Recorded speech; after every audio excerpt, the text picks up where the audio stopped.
Hello तो मेरे प्यारे बच्चे, कैसे हैं आप। आशा है आप ज़बरदस्त जिंदाबाद होंगे। आज हम क्लास 10th विज्ञान का चैप्टर नंबर 1 के बारे में अध्ययन करेंगे, जिसका नाम है रासायनिक अभिक्रियाएं एवं समीकरण। जिसमें क्या बताया गया है, तो रासायनिक अभिक्रियाओं के बारे में बताया गया है और उसके समीकरण के बारे में बताया गया है और रासायनिक अभिक्रिया के कितने प्रकार होते हैं उसके बारे में बताया गया है।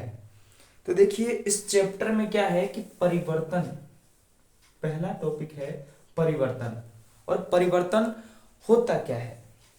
एक्चुअली में जो परिवर्तन होता है, सभी प्रकृति में जितनी भी वस्तु है उसमें होना अनिवार्य है। अगर परिवर्तन नहीं है तो ये हमारे पास प्रकृति नहीं है, हमारे पास पर्यावरण नहीं है, अर्थात सब में बदलाव जरूरी है। जैसे कि वर्षा ऋतु जाती है तो कौन सी ऋतु आती है, सर्दी आएगी, गर्मी आएगी, तो ऋतुओं में भी बदलाव होता है। उसी प्रकार से परिवर्तन सब में होता है। और परिवर्तन के प्रकार की बात करूं मैं, तो परिवर्तन ऐसे मुख्यतः विज्ञान में 2 प्रकार के मानेंगे हम। पहला है परिवर्तन भौतिक परिवर्तन और दूसरा परिवर्तन है रासायनिक परिवर्तन।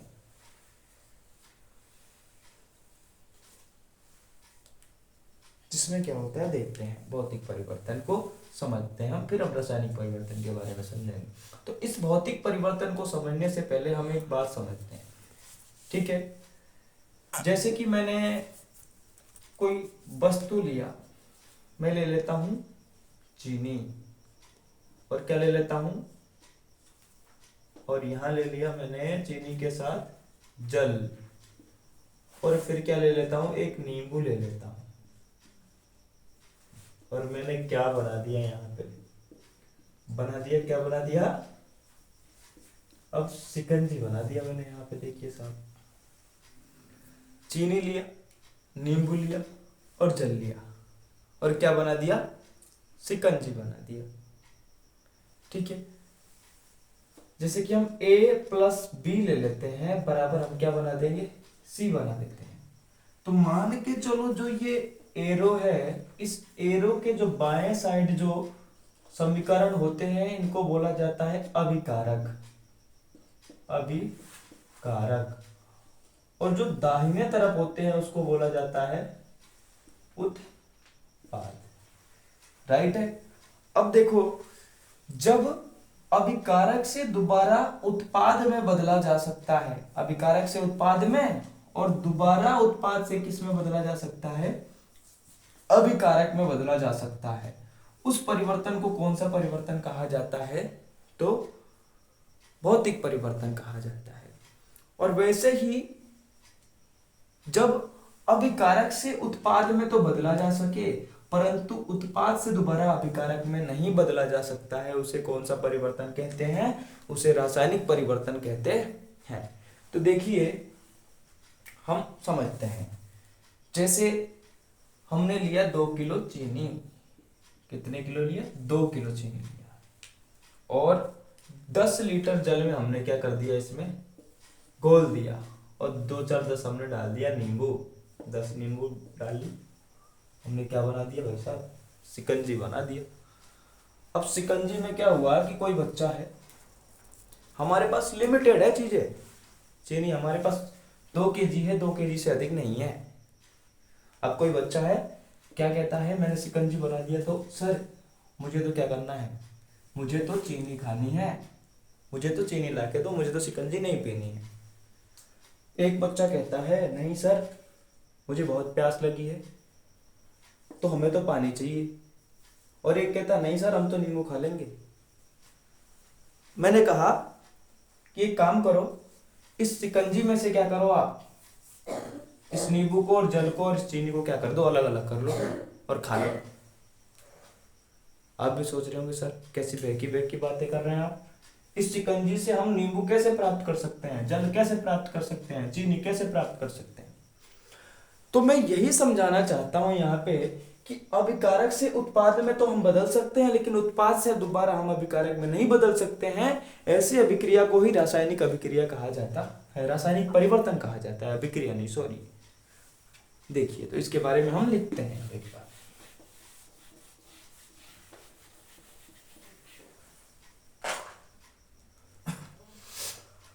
भौतिक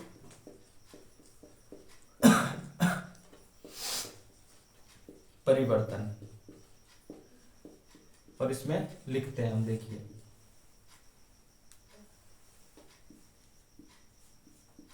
वह परिवर्तन जिसमें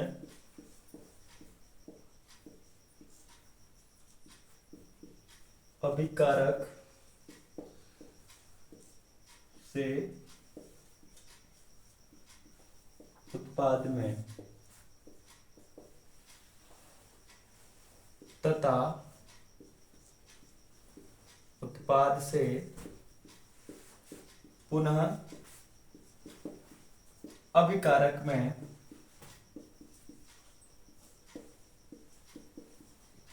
बदला जा सकता है,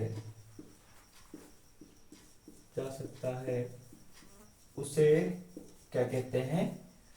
भौतिक परिवर्तन कहते हैं।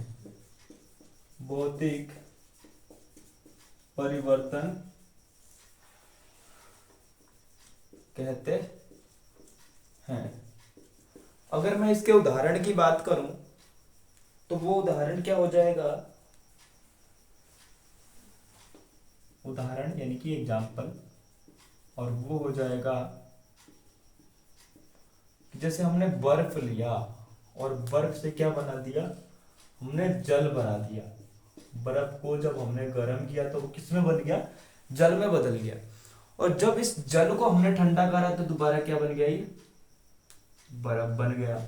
तो ये एक भौतिक परिवर्तन का उदाहरण है। लोहे का चुंबक बनना, और भी इसके उदाहरण हो सकते हैं। उदाहरण नंबर 1 हो गया, उदाहरण 2 हो गया। लोहे का क्या बनना? चुंबक बनना।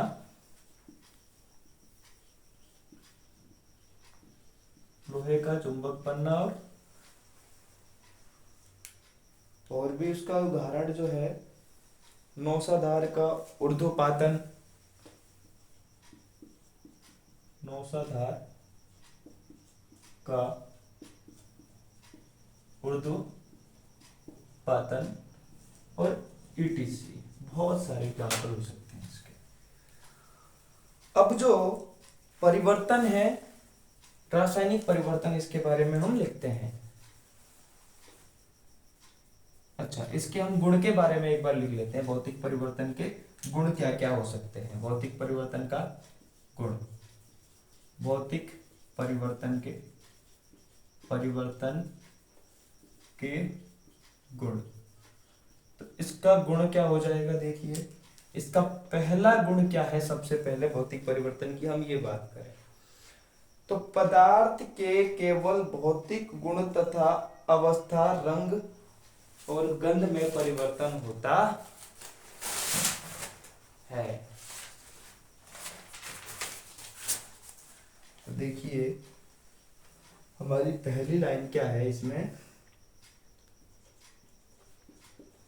पदार्थ के केवल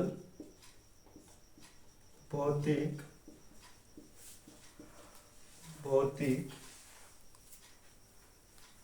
गुण तथा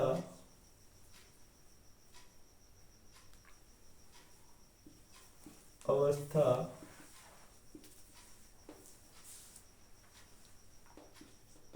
रंग, गंध में क्या होता है? परिवर्तन होता है।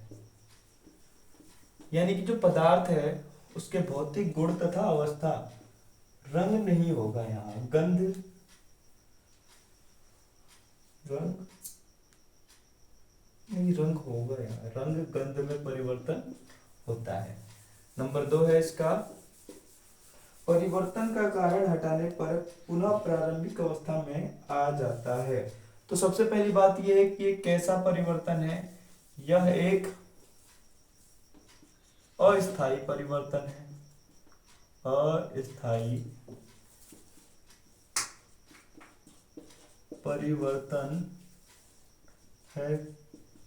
अस्थायी माने कि ये स्थायी नहीं है, इसको क्या करा जा सकता है, पुनः बदला जा सकता है, उत्पाद से अभिकारक में और अभिकारक से उत्पाद में। नंबर 3 है इसका, परिवर्तन का कारण हटाने पर, परिवर्तन का कारण हटाने पर पुनः प्रारंभिक अवस्था में आ जाता है, पुनः प्रारंभिक अवस्था में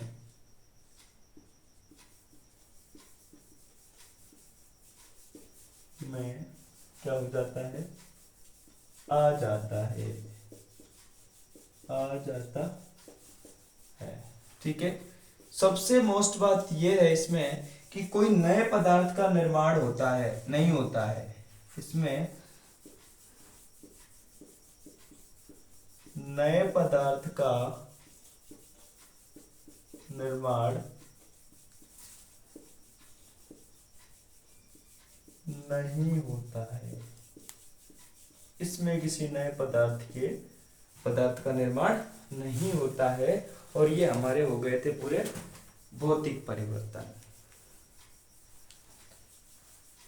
ठीक है। अब देखेंगे हम रासायनिक परिवर्तन क्या है।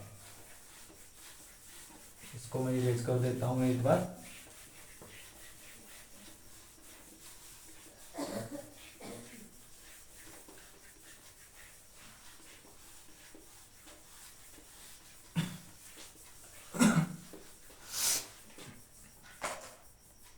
देखिए, रासायनिक परिवर्तन,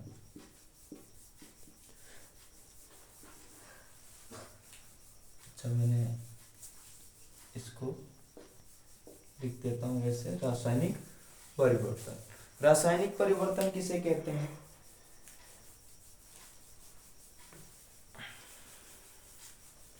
वे पदार्थ, अभी हमने पढ़ा था, वे पदार्थ जिसमें अभिकारक से उत्पाद में बदला जा सकता है, उत्पाद में बदला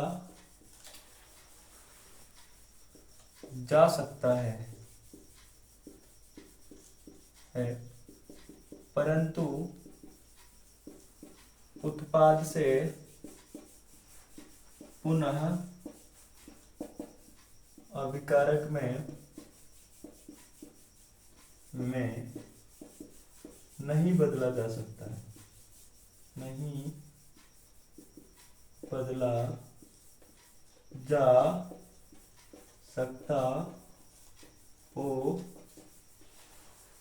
उसे क्या कहते हैं, रासायनिक परिवर्तन कहते हैं।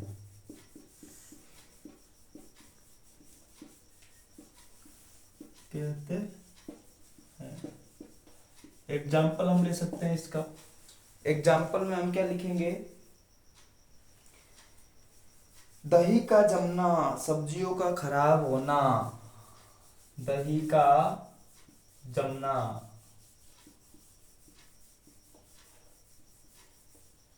सब्जियों का खराब होना,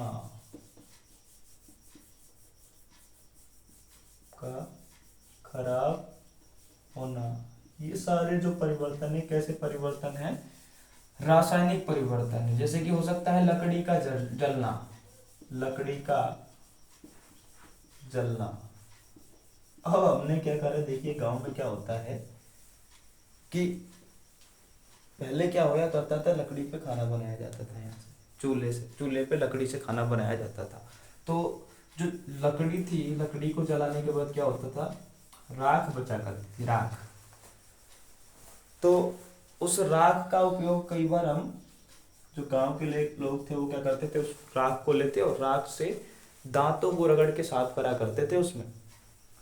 ठीक है, तो जब लकड़ी है, लकड़ी से क्या बना दिया हमने, राख बना दिया, लेकिन दोबारा हम राख से क्या लकड़ी बना सकते हैं क्या, ये संभव नहीं है। तो ये कैसा परिवर्तन है, तो एक रासायनिक परिवर्तन है। ठीक है, अब इसके गुण देखेंगे हम, क्या क्या हो सकते हैं रासायनिक परिवर्तन के गुण। पहला लिखते हैं यहाँ पर, रासायनिक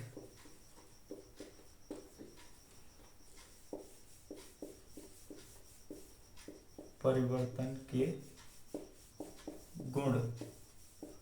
पहला गुण तो यही है कि एक नए पदार्थ का निर्माण होता है, एक नए पदार्थ का निर्माण होता है, निर्माण होता है। नंबर इसका 2 है कि तापमान, अवस्था में परिवर्तन होता है तथा रंग में भी परिवर्तन होता है। तापमान, अवस्था तथा रंग में परिवर्तन होता है, रंग में परिवर्तन होता है। नंबर 3 है इसका,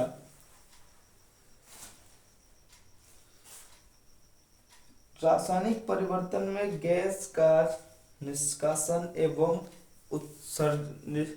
उत्सर्जन भी होता है, निकास या उत्सर्जन भी होता है। तो इसमें ऐसे लिख सकते हैं कि इस परिवर्तन में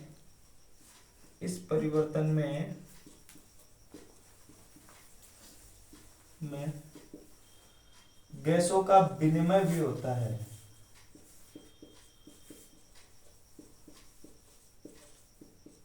विनिमय भी होता है। तो गैसों का विनिमय किसमें होता है, तो रासायनिक परिवर्तन में होता है। ठीक है, तो ये हो गया रासायनिक परिवर्तन के बारे में। अब हम समझेंगे कि रासायनिक अभिक्रियाएं होती क्या हैं। रासायनिक अभिक्रिया क्या होती है, अब देखते हैं हम एक बार। इसको एक बार मैं इरेज कर देता हूं।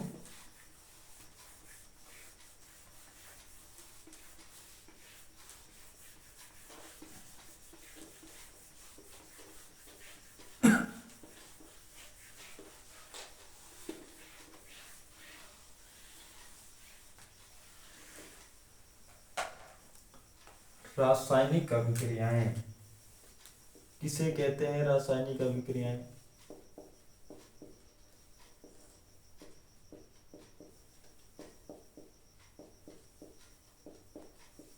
क्या होती है रासायनिक अभिक्रियाएं, किसे कहते हैं रासायनिक अभिक्रियाएं? देखो, जिसमें रासायनिक परिवर्तन होता है उसे कौन सी अभिक्रिया कहते हैं, सीधी सी बात है कि रासायनिक अभिक्रिया कहते हैं। मतलब कि जिसमें क्या हो रहा है, रासायनिक परिवर्तन हो रहा है, उसे क्या कहते हैं, रासायनिक अभिक्रिया कहते हैं। तो लिखेंगे कि किसी पदार्थ में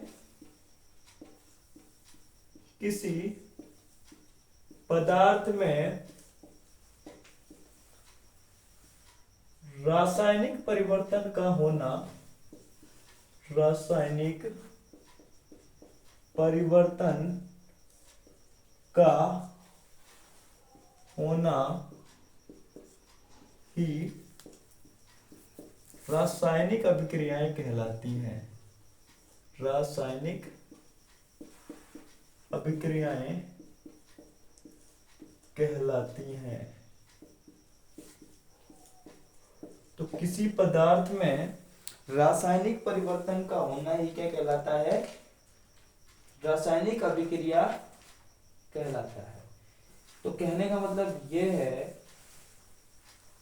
कि किसी पदार्थ में रासायनिक परिवर्तन का होना, जैसे कि मैं लिखूं C प्लस, C का मतलब मैं यहां लिख देता हूं एक बार कार्बन, कार्बन और ये प्लस ऑक्सीजन। अब ये दोनों मिलकर क्या बना दिए, तो ये बना दिए carbon dioxide, carbon di, और ये क्या बन गया, ऑक्साइड, कार्बन डाई ऑक्साइड बन गया ये। तो जब इसमें रासायनिक परिवर्तन हुआ, अब दोबारा कार्बन डाइऑक्साइड को कार्बन और ऑक्सीजन में बदलना संभव नहीं है, तो इसमें क्या हो रहा है, एक रासायनिक, क्या हो रहा है, रासायनिक परिवर्तन हो रहा है, और इसे क्या कहेंगे हम, रासायनिक अभिक्रियाएं कहेंगे। अब देखिए रासायनिक अभिक्रिया के बाद हमारे पास क्या है, रासायनिक समीकरण, हेडिंग डालेंगे रासायनिक, रासायनिक समीकरण।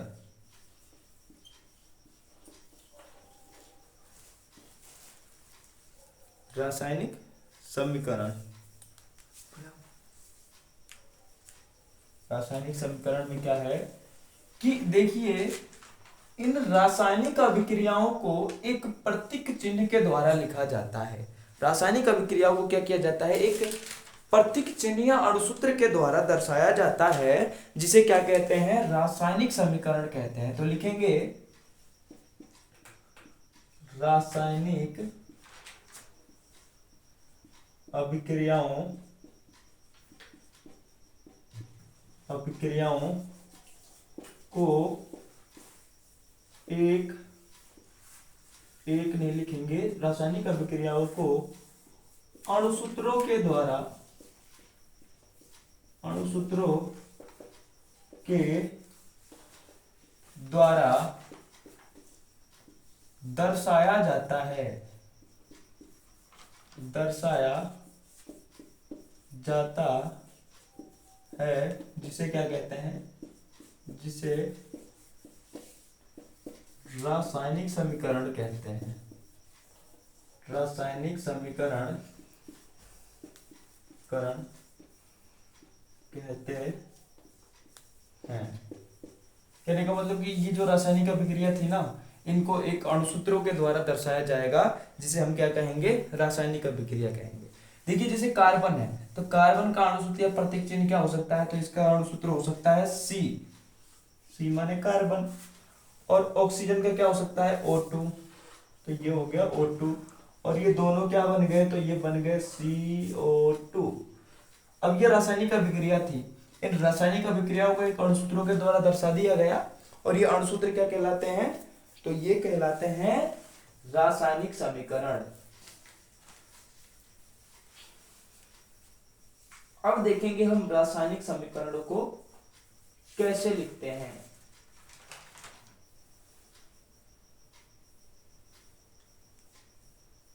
ठीक है, तो रासायनिक अभिक्रिया के एक बार हम प्रकार पढ़ लेते हैं कि रासायनिक अभिक्रिया के कितने प्रकार होते हैं।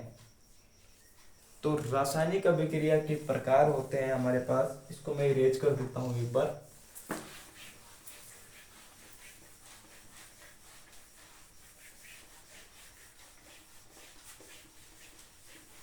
इस चैप्टर में, इस अध्याय में हम रासायनिक अभिक्रियाओं के प्रकार के बारे में पढ़ेंगे। फिर हम एक अगले वीडियो में जानेंगे कि समीकरण जो होते हैं, ये रासायनिक समीकरण, इसको संतुलित कैसे किया जाता है। एक हमारी वीडियो आएगी, उस वीडियो में मैं बताऊंगा, आपको सिखाऊंगा कि रासायनिक समीकरण को संतुलित कैसे किया जाता है। तो देखिए हम एक बार रासायनिक अभिक्रियाओं के प्रकार के बारे में जान लेते हैं। रासायनिक अभिक्रियाओं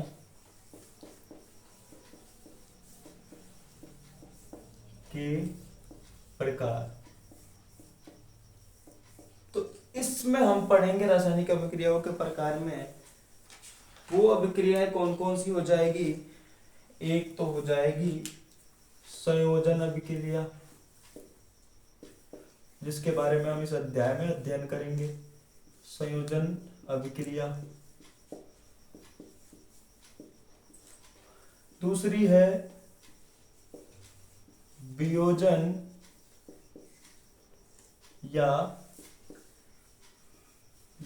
या अपघटन अभिक्रिया। अपघटन अभिक्रिया। तीसरा है विस्थापन अभिक्रिया। विस्थापन अभिक्रिया। और हम पढ़ेंगे इसमें उष्माशोषी व उष्माक्षेपी अभिक्रिया। उष्माक्षेपी व उष्माशोषी अभिक्रिया, जिसमें हम इसके प्रकार भी पढ़ेंगे कितने होते हैं। इसके बाद हम पढ़ेंगे अपचयन। एक अभिक्रिया और है द्विविस्थापन, इसमें ही आ जाएगा विस्थापन में द्विविस्थापन अभिक्रिया। और एक पढ़ेंगे हम अपचयन उपचयन। अपचयन अभिक्रिया के बारे में भी जानेंगे, इसमें क्या होता है। अपचयन अभिक्रिया के बारे में हम समझेंगे। और उपचयन अभिक्रिया,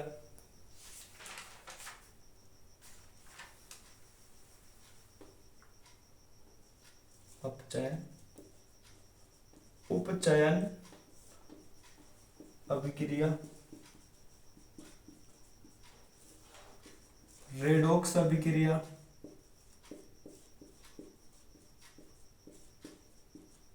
रेडॉक्स अभिक्रिया, जिसका दूसरा नाम क्या है, अपचयन उपचयन अभिक्रिया। उपचयन अभिक्रिया। अब हम इसके बारे में हम नेक्स्ट वीडियो में जानेंगे कि ये सारी अभिक्रियाएं क्या होती हैं। आज के लिए इतना ही, धन्यवाद।